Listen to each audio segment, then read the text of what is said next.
Welcome back. आज वाले lecture में हम ब्लड वेसल्स के बारे में बात करेंगे। देन उसके बाद में regulation of heart and blood pressure और इससे संबंधित डिसऑर्डर के बारे में बात करेंगे।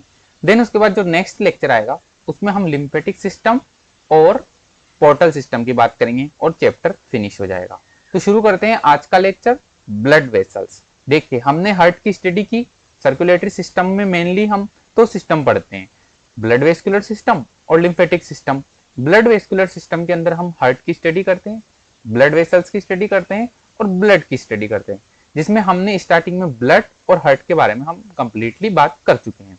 अब बचती है हमारी ब्लड वेसल्स। ब्लड वेसल्स को पढ़ने के बाद अपना ब्लड वेस्कुलर सिस्टम कंप्लीट हो जाएगा।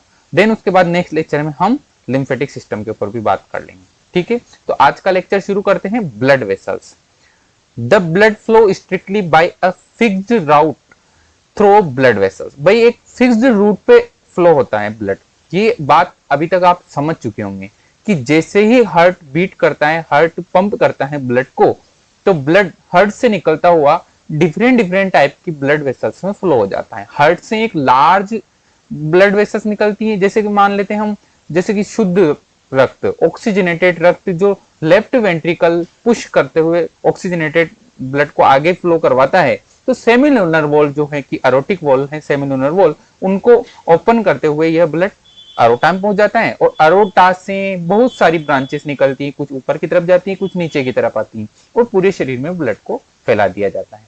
ठीक है, इसी प्रकार जो ब्लड पूरे शरीर में फैला है, हर एक कोशिका ने उससे ऑक्सीजन का यूज किया है, वह ब्लड अब डीऑक्सीजनेटेड हो जाएगा और उस ब्लड को बहुत सारी वेन्यूल, बहुत सारी वेन्स कलेक्ट करते हुए हार्ट तक लाते लाते एक लार्ज वेसल्स बन जाती। सभी जो माइन्यूट पूरी बॉडी के जो डिफरेंट डिफरेंट रीजन से जो माइन्यूट माइन्यूट वेसल्स आ रही हैं, वेन्स आ रही हैं, वह अब कलेक्टिवली एक लार्ज वेसल्स में खुलेगी। जो ऊपर से तो एक ट्रंक आती है, नीचे से एक superior vena cava, inferior vena cava, दोनों ही वेना केवा आके राइट एट्रिया में आके खुल जाती है और राइट एट्रिया से राइट वेंट्रिकल और राइट वेंट्रिकल से ब्लड को पंप कर दिया जाता है पल्मोनरी अरोटा में और पल्मोनरी अरोटा उस ब्लड को लंग्स तक ले जाती है और लंग्स से वापस वह ऑक्सीजनेटेड होकर लेफ्ट आर्टरियम में आता है और ये ऐसे सर्कुलेशन डन होता है। आप डायग्राम में देख सकते हैं कि एक हार्ट का यहाँ पर लाइव जैसा डायग्राम लग रहा है कि बिल्कुल जैसे ओरिजिनल हो। आप हार्ट से देख सकते हैं जो रेड कलर की वेसल्स निकल रही हैं और ब्लू कलर की आ रही हैं। ठीक है, जो रेड कलर की वेसल्स निकल रही है वह ऑक्सीजनेटेड ब्लड पूरे बॉडी में सर्कुलेट करती हैं और जो ब्लू कलर की हार्ट में आ रही है वह पूरी बॉडी से डीऑक्सीजनेटेड ब्लड लेकर हार्ट के अंदर एंटर करती है। ठीक है, तो ब्लड वेसल्स की हम बात कर रहे हैं। ब्लड वेसल्स किस किस टाइप की होती हैं, इनकी हिस्टोलॉजी कैसी होती है, ये हम देखेंगे। तो blood flow strictly by a fixed route through blood vessels. Blood vessels में फ्लो होता है, सिंगल डायरेक्शन में फ्लो होता है। और ये ब्लड वेसल्स कौन, जैसे कि आर्टरी से, वेन से, उन्हीं के आगे नेम चेंज हो जाते हैं। आप डायग्राम में देखेंगे कि आपको आर्टरी और वेन नजर आ रही है। जो राइट साइड पे है ये वेन है एक लार्ज सी और एक आर्टरी है। जैसे ही यह आर्टरी और वेन आगे जाएंगी, यह इनकी साइज को डिक्रीज होती जाएगी और ये माइन्यूट होती जाएंगी। ठीक है, जैसे ही इन माइन्यूट होंगे इनके नाम चेंज हो जाएंगे। देखिए आप, वेन का जैसे ही पतली हुई आगे जाके तो इसको हम वेन्यूल बोल देंगे और आर्टरी आगे जाके आर्ट्रियोल। एक ऐसा जंक्शन आएगा जहां पर आर्टरी और वेन्यूल दोनों कंबाइंड हो जाएंगे और इस जंक्शन को हम बोलते हैं कैपिलरीज। जो माइन्यूट माइन्यूट थ्रेड लाइक आपको नजर आ रही है, इनको बोलते हैं हम कैपिलरीज। कैपिलरीज वह जंक्शन है जहां पर आर्टरी और वेन्यूल आपस में कनेक्ट होते हैं। इस जगह को हम कैपिलरीज बोलते हैं और यहीं पर गैसों का एक्सचेंज होता है। भाई जो ब्लड हार्ट ने पंप किया है वह आर्टरी से होता हुआ गया है और हमको पता है कि अपना सिस्टम एक क्लोज्ड टाइप का सिस्टम है। मतलब जो शुद्ध ब्लड भेजा गया है, जो ऑक्सीजनेटेड ब्लड भेजा गया है हार्ट से, वह कहीं न कहीं टिश्यू के पास जाके क्या वह वेसल्स ओपन हो जाएगी? नहीं होगी, क्योंकि हम रखते हैं क्लोज टाइप का सर्कुलेटरी सिस्टम। अपनी वेसल से ब्लड कभी वेसल से बाहर आता ही नहीं है। इसका मतलब क्या हुआ, आर्टरी कहीं न कहीं जाकर वेन्यूल में चेंज हो जाएगी और वेन्यूल में कम चेंज होगी वो जब ब्लड डीऑक्सीजनेटेड हो जाएगा। भाई एक बात क्लियर है कि जो आर्टरी से वह ऑक्सीजनेटेड ब्लड फ्लो करती है अपने शरीर में, सिवाय एक एक्सेप्शन के। ठीक है, जो पल्मोनरी वेन्स आ रही है वह शुद्ध ब्लड लेके आती है।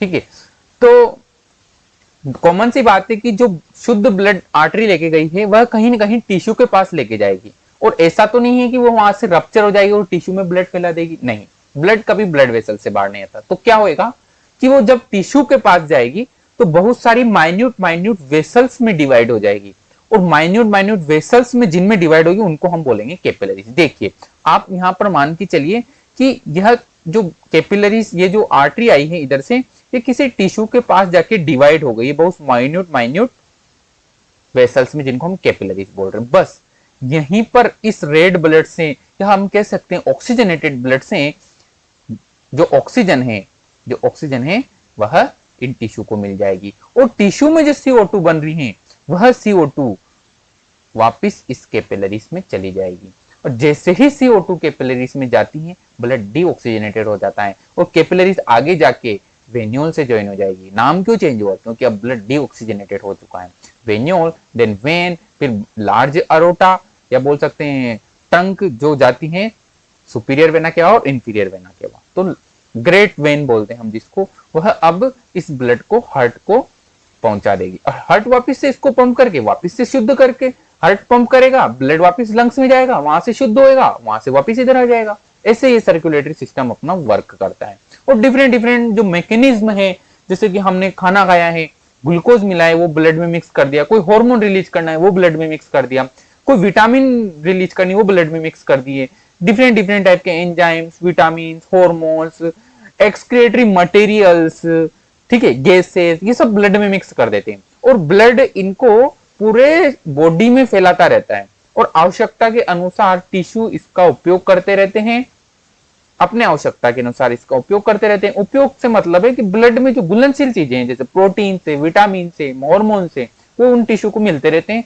और वो डायरेक्ट होते रहते हैं। ठीक है, आपके जो मस्तिष्क में बहुत सारी ग्लैंड्स हैं, वह अपना सीक्रेशन ब्लड में डालती है, हार्मोन को ब्लड में डालती है, और वो हार्मोन पूरे शरीर में फैलता है, लाइक टेस्टोस्टेरोन मान सकते हैं हम। अब अग्रेसिव हो जाते हैं। ठीक है, तो कैसे हुए? क्योंकि आपकी हर एक सेल ने इस हार्मोन की प्राप्ति की है। किसके थ्रू? ब्लड के थ्रू, ब्लड वेस्कुलर सिस्टम के थ्रू। तो बस ये होती है ब्लड वेस्कुलर सिस्टम की कहानी। चलिए हम ब्लड वेसल्स पढ़ रहे हैं, ब्लड वेसल्स पे बात करते हैं आगे। Blood vessels basically etch artery and when consist of 3 layer. भाई जो आर्टरी और वेन है ये 3 लेयर रखती है, जैसे ट्यूनिका इंटरना, ट्यूनिका मीडिया और ट्यूनिका एक्सटर्ना। नाम से ही पता चल रहा है, इंटरना मतलब जो इनर लेयर है, मिडल मतलब जो मिडल, मीडिया मतलब जो मिडल लेयर है, और जो एक्सटर्ना है वो एक्सटर्नल लेयर है, बाहरी लेयर है। An inner lining, an inner lining of squamous endothelium यह रखती हैं, और ट्यूनिका इंटरना हम बोलते हैं जो इनर लाइनिंग है वह एक स्क्वामस एंडोथेलियम से मिलकर बनी हुई है, और जो मिडल लेयर है वह स्मूथ मसल्स से मिलकर बनी हुई है। स्मूथ मसल्स का योगदान है इसको बनाने में। इलास्टिक फाइबर पाए जाते हैं मिडल लेयर में, और जो इलास्टिसिटी प्रोवाइड करवाती है इन वेन और आर्टरीज को, वो मिडल लेयर ही रेस्पॉन्सिबल होती है इसके लिए। इसको ट्यूनिका मीडिया बोलते हैं। और जो सबसे एक्सटर्नल लेयर है, an external layer of fibrous connective tissue with collagen fibre, the tunica externa.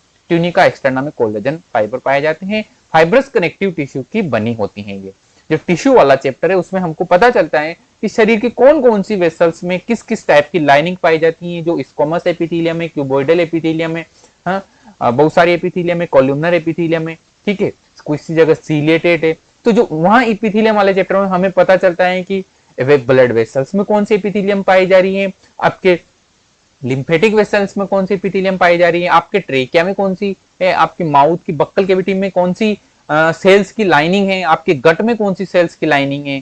ठीक है, तो ये बातें हमको वहां से पता चलती हैं। ठीक है, तो हमको 3 लेयर मिली यहाँ पर, ट्यूनिका इंटरना, ट्यूनिका मीडिया और ट्यूनिका एक्सटर्ना। इंटरना में स्क्वामस एंडोथेलियम है, और जो ट्यूनिका मीडिया है उसको स्मूथ मसल से मिलकर बनी हुई है, और जो ट्यूनिका एक्सटर्ना है उसमें फाइब्रस कनेक्टिव टिश्यू प्रेजेंट होते हैं। The tunica media is comparatively thin in when. आपको डायग्राम में पता चल रहा है, डायग्राम में आप डिफरेंस देख सकते हैं कि जो ट्यूनिका, यहां से इसको थोड़ा सा मैं अपर कर, ठीक है, जो ट्यूनिका मीडिया है वह दोनों ही आर्टरी और वेन में अलग अलग प्रकार की दिख रही है। आप आर्टरी में देखेंगे तो आर्टरी की ल्यूमेन नैरो है, आर्टरी की ल्यूमेन ये रही, ये आर्टरी की ल्यूमेन ये नैरो है, आर्टरी की ल्यूमेन नैरो होती है, आर्टरी की ल्यूमेन नैरो है। लेकिन इसकी ल्यूमेन ब्रॉड है। तो वेन की ल्यूमेन ब्रॉड है और आर्टरी की ल्यूमेन नैरो है। किस रीजन से? इस रीजन से कि जो इनकी मिडल लेयर है ट्यूनिका मीडिया, वह वेन में बहुत ही छोटी है कंपेरेटिवली आर्टरी के। आर्टरी में वो ब्रॉड है। आप देखेंगे यहाँ पर डायग्राम में, तो आर्टरी की जो मिडल लेयर वो यहां से लेकर यहां तक है। मैं यहाँ से पेन का कलर चेंज करता हूं ताकि इजीली आप देख पाए। आर्टरी की जो मिडल लेयर है वो यहां से लेकर यहां तक है, लेकिन आप वेन की देखेंगे तो ये कम है इसकी तुलना में। ठीक है,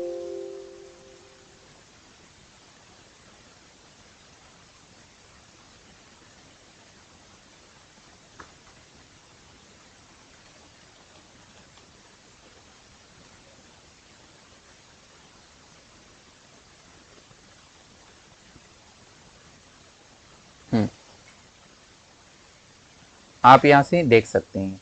ठीक है, ये ल्यूमेन है इसकी। तो ये ल्यूमेन इसमें बड़ी है और इसमें छोटी है। इसकी मीडियल लेयर छोटी है, इस वजह से इसकी ल्यूमेन बड़ी है। इसकी मीडियल लेयर मोटी है। मोटी क्यों है अभी बात पता चलेगी। आप बाहर से अगर हम देखें तो ऐसे एंडोथेलियल सेल्स का इस पे अरेंजमेंट है। ये देखिए आप, ये एंडोथेलियल सेल है और एक कैपिलरीज है। ये कौन है? ये कैपिलरीज है। ये सिर्फ एंडोथेलियल सेल रखती है। भाई तीन प्रकार की लेयर है, आर्टरी है, वेन है, तो बेसिक लेयर है। लेकिन जहां पर ये आर्टरी और वेन ज्वाइन करती हैं उसको हम कैपिलरी बोलते हैं। और कैपिलरी बहुत माइन्यूट होने के कारण उसमें ओनली एंडोथेलियल लेयर पाई जाती है, बाकी की दो लेयर नहीं पाई जाती। ये डिफरेंस होता है इसमें। Blood capillaries, these are very tiny blood vessels, helps to These are very teeny blood vessels, helps to connect artery and veins. अभी हमने देखा है, आप फिर से डायग्राम में देख सकते हैं। Only the endothelial layer is found in the wall of the blood capillaries, whose cells are flat and squamous. आप डायग्राम में देखेंगे कि जो एंडोथेलियल लेयर है इस ब्लड कैपिलरीज की, वो एक सिंगल लेयर है जो कि इसमें प्रेजेंट है, बाकी इसमें कोई लेयर प्रेजेंट नहीं है। और यहां पर अगर इनके टिश्यू देखेंगे तो परफोरेटेड रहती है। ये जो कैपिलरीज है ये परफोरेटेड रहती है। परफोरेटेड मतलब छिद्रित। छिद्रित पोर इनमें इसलिए बने होते हैं ताकि गैसों का एक्सचेंज, मटेरियल का एक्सचेंज इजीली हो पाए। तो यहां से आप देखेंगे कि वेन है, आर्टरी से अगर बात करें तो ये आर्टरी है, आर्टरी ने आर्ट्रियोल को ज्वाइन किया, माइन्यूट हो गई और आगे जाकर इतनी माइन्यूट हुई कि कैपिलरीज बना ली और यहीं पर गैसों का एक्सचेंज होगा। और वापस से जब आगे ज्वाइन करेगी तो वेन्योल, और वेन्योल बहुत सारी वेन्योल मिलकर फिर वेन बना लेती है, और बहुत सारी वेन मिलकर फिर ग्रेट वेन बना लेगी जो कि सुपीरियर वेना के और इंफीरियर वेना के वहां हार्ट को इंटर करती है। तो इनमें ओनली एंडोथेलियल लेयर पाई जाती है और इनकी सेल फ्लैट होती है, स्क्वामस होती है, और इनकी वॉल जो है वो परफोरेटेड रहती है।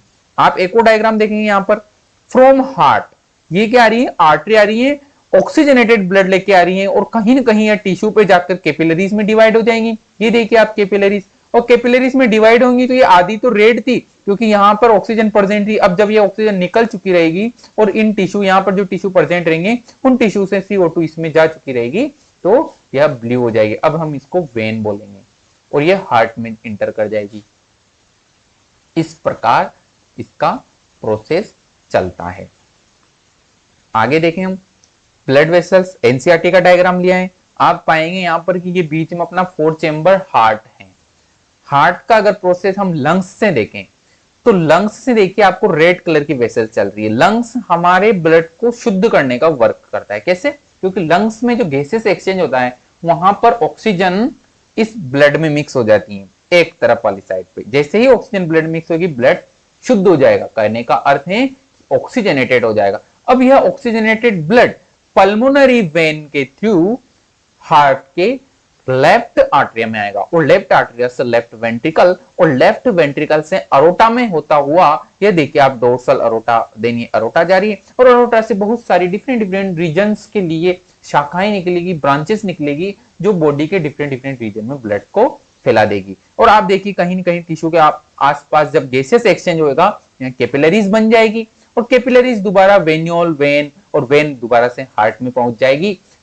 मतलब वेन का जो ग्रेट वेन है, सुपीरियर वेना के और इंफीरियर वेना के, वह हार्ट में पहुंच जाएगी और हार्ट से पल्मोनरी आर्टरी के थ्रू वापिस से ये ब्लड कहां पहुंच गए? लंग्स में पहुंच गए। किस लिए? ऑक्सीजनेशन के लिए। और ब्लड यहाँ ऑक्सीजनेटेड हो जाएगा, दोबारा से ये सर्कुलेटरी पाथवे में इंटर कर जाएगा, दोबारा से यह वापिस से हार्ट को जाएगा, टिश्यू को जाएगा, टिश्यू से वापिस आएगा हार्ट में, आएगा हार्ट से लंग्स में। ये प्रोसेस लगातार चलता रहता है। आप देखेंगे कि यहाँ पर स्मूथ मसल्स प्रेजेंट है इनकी वॉल में, वेन के अंदर ल्यूमेन प्रेजेंट है, वेन में मोटी सी, और आर्टरी में छोटी ल्यूमेन प्रेजेंट है। आगे की अगर बात करें हम, तो हम इसमें रेगुलेशन ऑफ कार्डियक एक्टिविटी की बात करेंगे, लेकिन इससे पहले हम थोड़ी सी यहाँ पर क्वेश्चन अपना कहीं से बच के ना निकले, इसलिए हम यहाँ पर डिफरेंस की बात कर लेते हैं। ब्लड वेसल्स में डिफरेंस की बात कर लेते हैं कि जो आर्टरी है और जो वेन है, इनमें डिफरेंस क्या होता है आर्टरी और वेन में। देखिए, फर्स्ट डिफरेंस कि जो आर्टरी है इनमें ब्लड प्रेशर से पंप होता है। क्यों? क्योंकि जो वेंट्रिकल है वह ब्लड का जो फ्लो होता है अरोटा में एकदम से, तो जो आर्टरीज निकल रही है वह हार्ट के ज्यादा नजदीक है, क्योंकि जब हार्ट ने ब्लड पंप किया तो वह ब्लड पंप होता हुआ एकदम प्रेशर से अरोटा में जाएगा और अरोटा से पूरे बॉडी रीजन में फैल जाएगा। तो इसमें प्रेशर ज्यादा रहता है कंपेरेटिवली वेन के, क्योंकि वेन कहां से स्टार्ट हुई? वेन स्टार्ट हुई टिश्यूज से, कैपिलरीज से, जहां पर एक्सचेंज हुआ है, और वहां से वह हार्ट को आती हैं। ठीक है, इसलिए उनमें प्रेशर कम रहता है, उनको कोई पंप नहीं कर रहा, वह नॉर्मल पीछे वाले ब्लड के प्रेशर की वजह से आगे बढ़ती हैं। लेकिन जो आर्टरी वाला ब्लड है वह किसने पंप किया है? वह हार्ट ने पंप किया, हार्ट ने एकदम प्रेशर से पंप किया है और वो ब्लड आर्टरी में फैल गया। अब जब वो आर्टरी में ज्यादा ज्यादा कैपिलरीज तक जाएगा तो उसका प्रेशर डिक्रीज होता जाएगा। तो ऑब्वियसली बात है कि आर्टरी में ब्लड का प्रेशर ज्यादा होता है, वेन में कम होता है। Point number 1। 2 पॉइंट आपको पहले से पता चल चुके हैं कि ल्यूमेन जो है वेन की वह मोटी होती है और आर्टरी में ल्यूमेन सकड़ी होती है। क्यों होती है? क्योंकि आर्टरी में जो स्मूथ मसल्स वाली मीडिया लेयर है वह मोटी होती है और वेन के अंदर छोटी होती है। इसी वजह से जो मीडिया लेयर छोटी होने की वजह से ल्यूमेन मोटी हो गई है वेन के अंदर। ठीक है, तो दूसरा डिफरेंस ये हो गया। तीसरा डिफरेंस ये होता है कि जो वेन है, वेन का ब्लड आप देखेंगे कि जो वेन आपके पैरों से वेन चल रही है हार्ट को जा रही है, अब वो उल्टी चल रही है आपके हार्ट की तुलना में, नीचे से आ रही है वो ऊपर तक, मतलब ब्लड का फ्लो नीचे से ऊपर हो रहा है। तो ये फ्लो लगातार बना रहे, ब्लड नीचे से ऊपर चढ़ता रहे, इसके लिए इसमें जगह जगह वॉल पाए जाते हैं। ठीक है, ताकि ब्लड का बैक फ्लो नहीं हो, ब्लड वापस से रिटर्न नहीं जाए पैरों की तरफ, और अगर ऐसा जाता है तो फिर ये डिजीज है।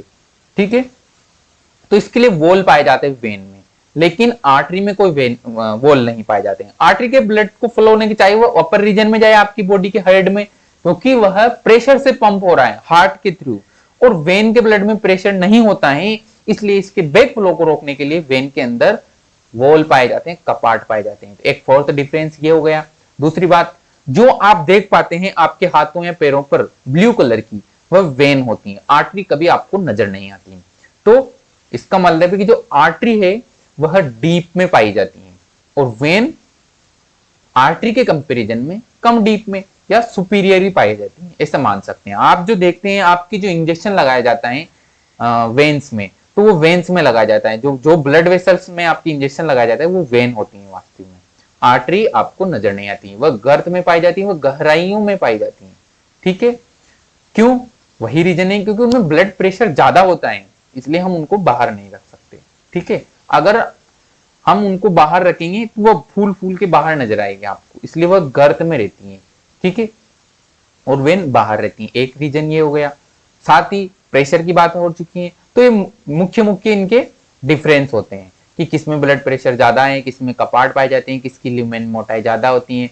एक और बात होती है यहाँ पर, जो इलास्टिसिटी होती है वह आर्टरी में ज्यादा होती है वेन की तुलना में। ठीक है, और बहुत सारे डिफरेंस हम इसमें बता सकते हैं छोटे मोटे, तो एग्जाम के पर्पज से यहाँ पर क्वेश्चन बन सकता है अपना कि किसमें कपाट पाए जाते हैं, किसमें नहीं पाए जाते हैं। कैपिलरीज की बात हम कर चुके हैं कि यह वह स्थान है जहां पर दोनों ही आर्टरी और वेन्यूल कंबाइंड होते हैं। चलिए आगे बढ़ते हैं। रेगुलेशन ऑफ कार्डियक एक्टिविटी, भाई अपना ब्लड वेस्कुलर सिस्टम इस स्लाइड तक कंप्लीट होता है। ब्लड पढ़ लिया, ब्लड कैपिलरीज पढ़ ली, हार्ट की स्टडी कर ली।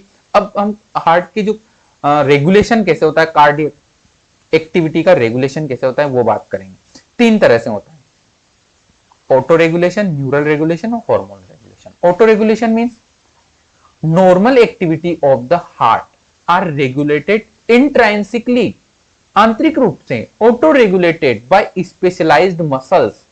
कौन सी? नोडल टिश्यू, जैसे pacemaker of heart, SA node, AV node, bundle of His, Purkinje fibres पढ़े थे ना हमने, बस उन्हीं की बात चल रही है। Hence the heart is called myogenic. क्यों बोल रहे हैं भाई ऑटो रेगुलेशन, क्यों बोल रहे हैं? क्योंकि हार्ट की एक्टिविटी के लिए, हार्ट के रेगुलेशन के लिए जो इंपल्स जनरेट हो रहे हैं वह खुद हार्ट के अंदर जनरेट हो रहे हैं, पेसमेकर उनको जनरेट कर रहा है, इसलिए ऑटो रेगुलेशन।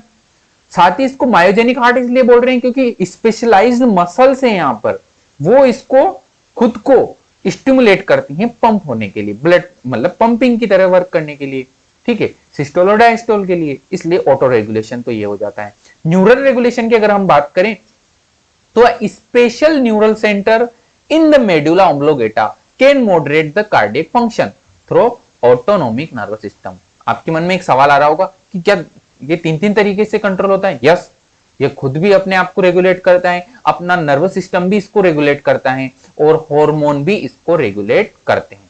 तो यह तीन तीन तरीके से रेगुलेट होता है। इन पे तीनों तरीके से इन पे फर्क पड़ता है। इन तीनों चीजों में से अगर किसी में भी अवांछनीय घटनाएं घटती हैं, कुछ अनएक्सेप्शनल प्रोसेस होता है, ठीक है, तो फिर यह ढंग से वर्क नहीं करेगा। तो ये तीनों ही तरीके से रेगुलेट होता है। Neural regulation, special neural centre in the medulla oblongata can moderate the cardiac function through autonomic nervous system ANS. Neural signals through the sympathetic nerves, जो कि ऑटोनोमिक नर्वस सिस्टम का पार्ट है, can increase the rate of heart beat, the strength of ventricular contraction and thereby the cardiac output. भाई जो neural signals मिलेंगे autonomic nervous system से sympathetic nerve के द्वारा, वह भी हार्ट रेट को इंक्रीज करते हैं। कैसे इंक्रीज करते हैं?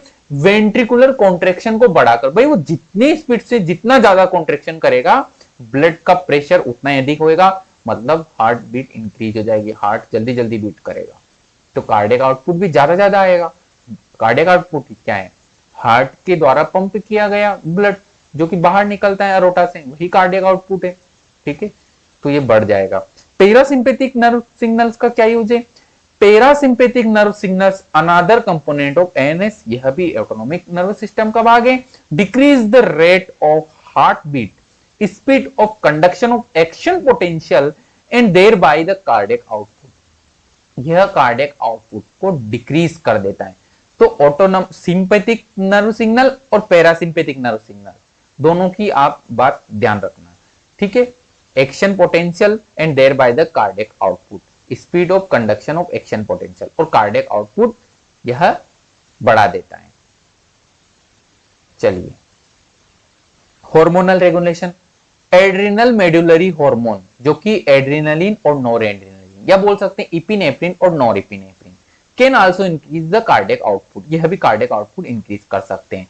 Thyroxine hormone can increase the contraction of heart rate, heart rate यह या हार्ट बीट यह इंक्रीज कर देता है। कौन सा हार्मोन? Thyroxine hormone. तो ये हार्मोनल रेगुलेशन होता है, तीनों ही टाइप का रेगुलेशन हो गया।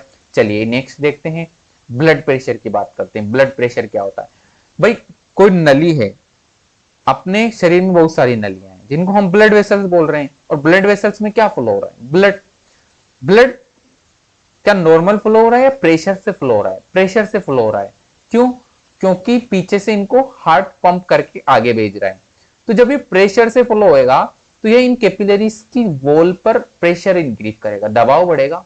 आप नॉर्मल सी किसी भी चीज को मान सकते हैं कि अगर आपके पास कोई टूथपेस्ट है और आप उसको पुश करते हैं तो जहां से वह ओपन रहेगी वहां से टूथपेस्ट बाहर आ जाएगी। अगर आप उसकी छेद कर देंगे तो वो उस छेद में से भी बाहर आ जाएगी। क्यों आ जाएगी? क्योंकि उस पेस्ट ने, उस टूथपेस्ट जो ट्यूब है उसकी वॉल पर प्रेशर किया है, और जब अधिक प्रेशर हो जाएगा तो अधिक प्रेशर से पदार्थ कम प्रेशर की तरफ मूव कर जाता है, ठीक है।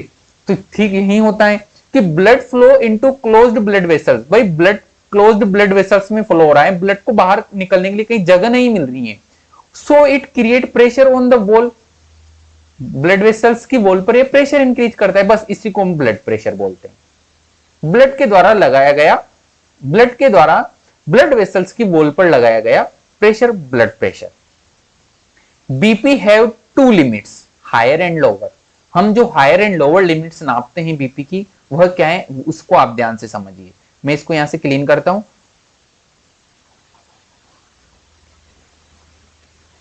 बीपी की दो लिमिट है अपने पास, हायर और लोअर। देखिए ये ब्लड वेसल्स हैं, ये ब्लड वेसल्स हैं, इसमें जैसे ही ब्लड फ्लो होएगा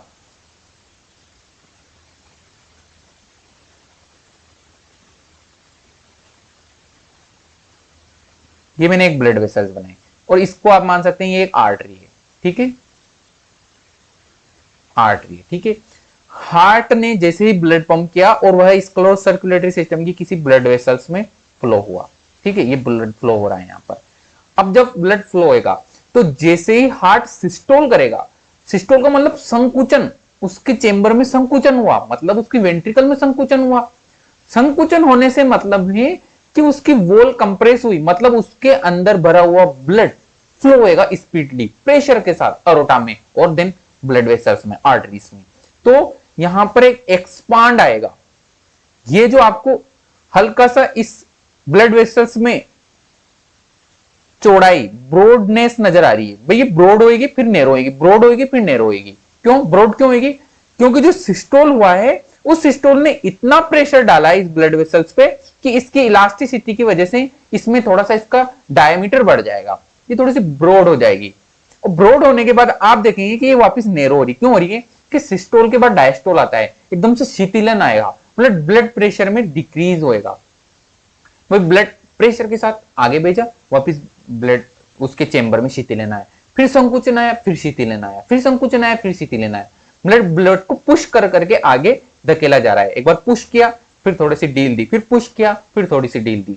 इसका मतलब क्या है? आप किसी पाइप लाइन निकल रही है, बिल्कुल आप घरों, आपके घरों में कोई छोटे छोटे पाइप होंगे, आप कूलर में पानी भरते हैं वगैरह वगैरह जो भी, अगर उसमें पानी बह रहा है, आप जोर से उस नली पे पैर रखिए फिर छोड़िए, फिर पैर रखिए फिर छोड़िए, तो जहां आउटपुट आ रहा होगा वहां पे आप देखेंगे एकदम से आएगा पानी, फिर थोड़ा सा रुके फिर आएगा। और नली में भी आप अगर जब बड़ी लूज नली है तो उसमें आप एकदम से उबार देखेंगे, फिर वह थोड़ी सी ढीली हो जाएगी, फिर उबार देंगे फिर ढीली हो जाएगी। बस वही कहानी यहां होती है कि जो पीछे से हार्ट पंप कर रहा है तो ये एक्सपांड होती है, फिर शीतलन, फिर एक्सपांड, फिर वापिस से अपनी वास्तविक अवस्था में। तो ऐसे इसमें ये एक्सपांड चलता है और इसी एक्सपांड को हम नब्ज बोलते हैं। क्या बोलते हैं हम? नब्ज, पल्स।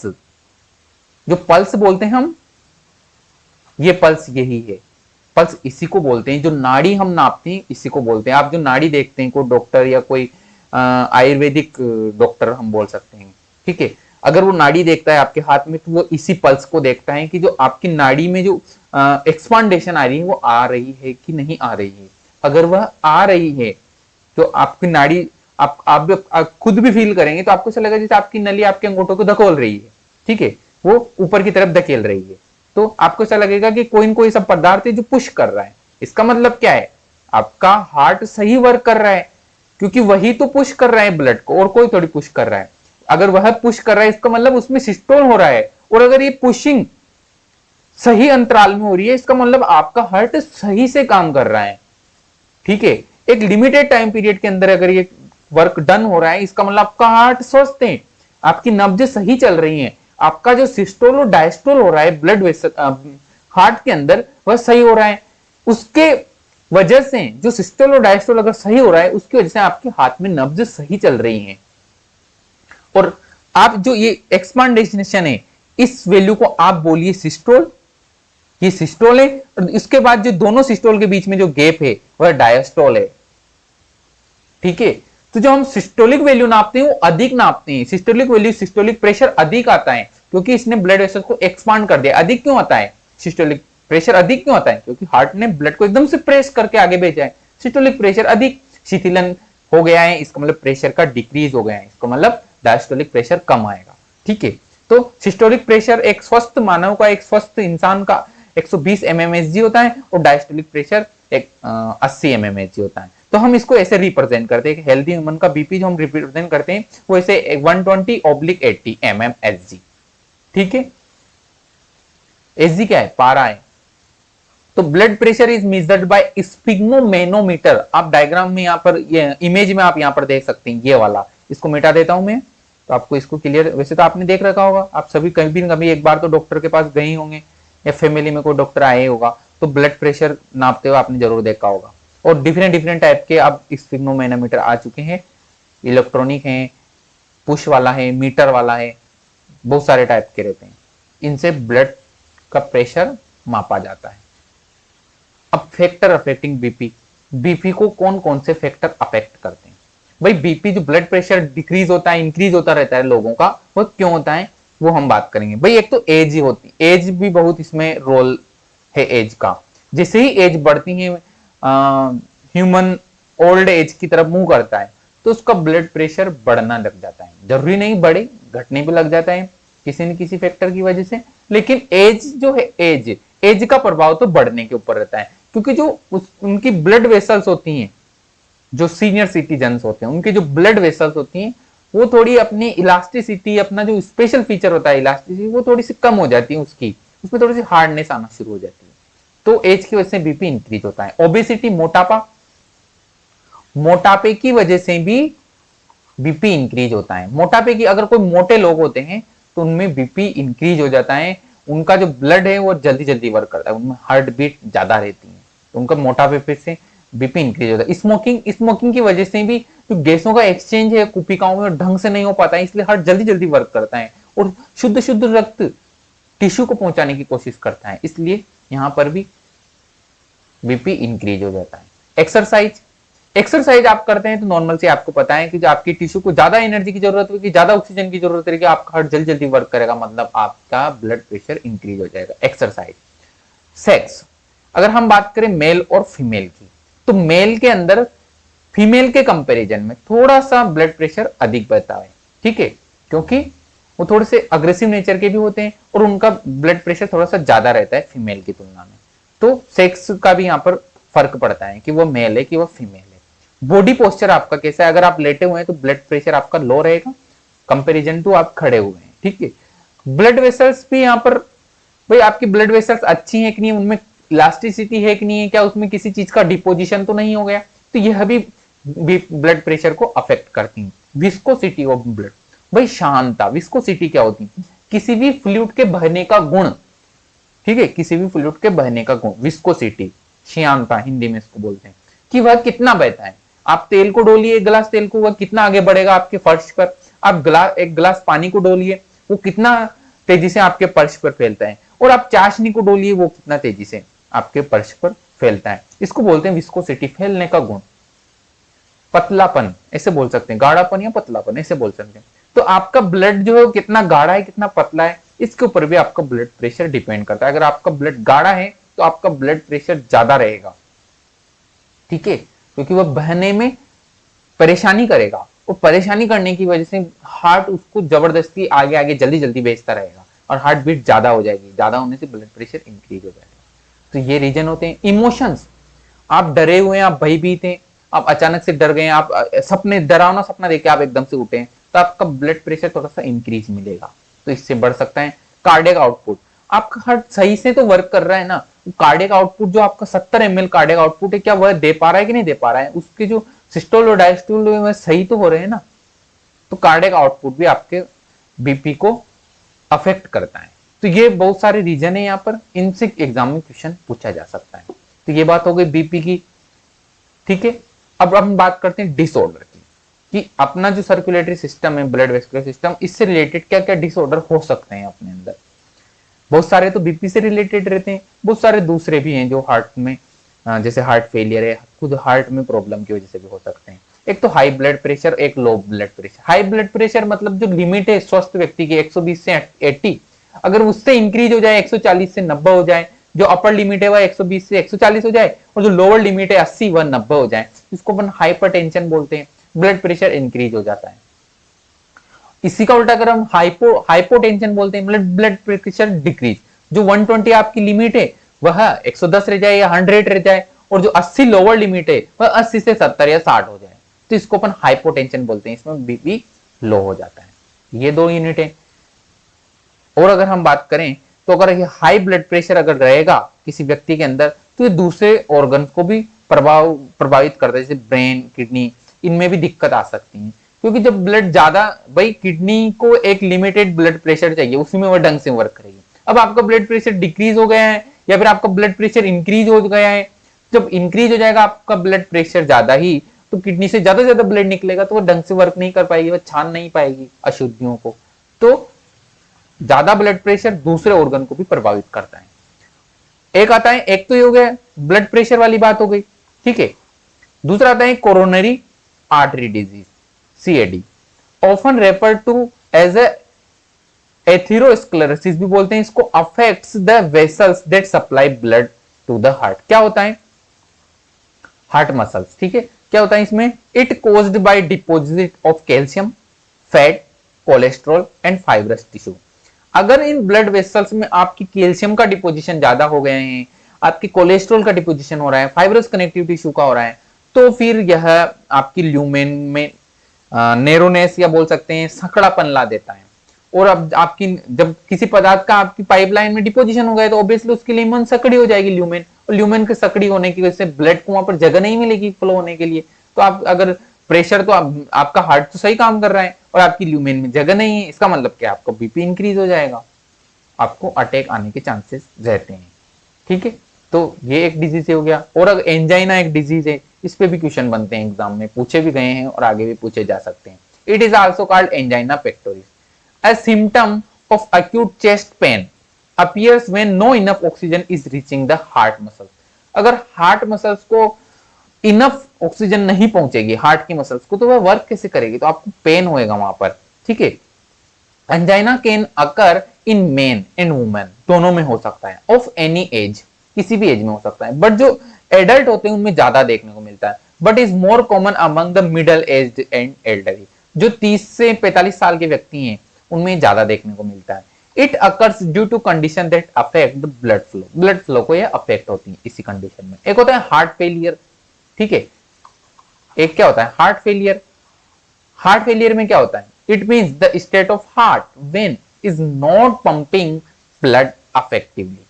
भाई जो जितना पंप करना रहता है ब्लड को, जो आपका स्ट्रोक वॉल्यूम है 70 ml, उतना नहीं कर पाता है, तो इसको हार्ट फेलियर बोलते हैं। ये हार्ट अटैक से थोड़ा अलग होता है, ठीक है।